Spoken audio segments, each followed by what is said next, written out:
There are things that happen in quantum physics that kind of defy our sensibilities.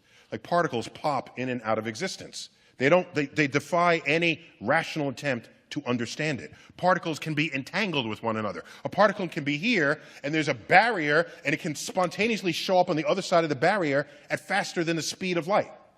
All of this is just mysterious. Let me ask you. Suppose you have a sphere, and I live in a two-dimensional world, and you take this hollow sphere, so it's a shell, and you pass that sphere through my two-dimensional universe. How will I describe that? I will say, this point just appeared out of nowhere. Oops, now it's a circle, a small circle. And that circle's getting bigger by the moment. Oh my gosh, oh, it reached a maximum size. Now that circle's just shrinking. It's shrinking. Up, now it's a point. Now the whole thing disappeared. This would be completely freaky to a two-dimensional being. But it makes complete sense if you live in 3 dimensions and you pass a sphere through my universe. So, who is to say that some of the mysterious things we are describing accurately, but don't otherwise make sense in a higher dimension? And these are just the manifestations of higher dimensional phenomena in our world. And that's an aspect of what these higher dimensional physicists are trying to establish. At this point... Now I want to totally blow their minds, if I can. Oh, sure. If I may. But you got to stay with me on this, okay?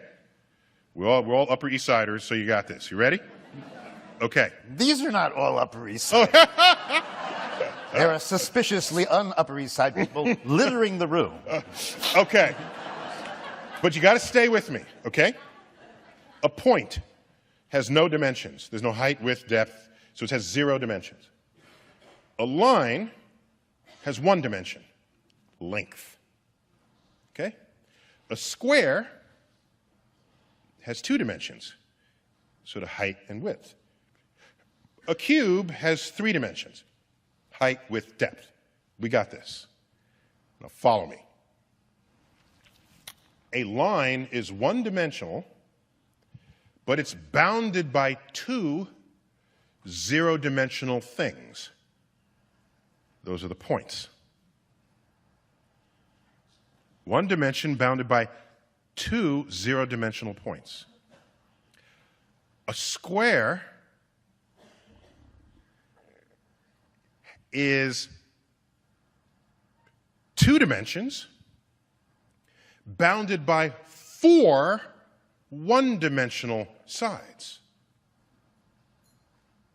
A cube is 3 dimensions bounded by 6 2-dimensional sides.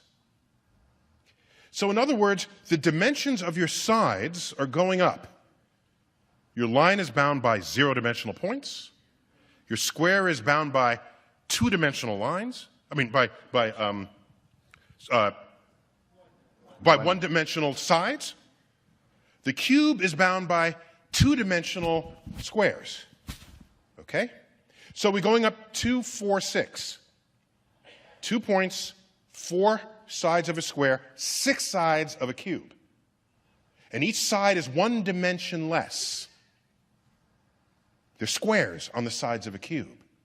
They're lines on the side of a square. They're dots on the sides of a line.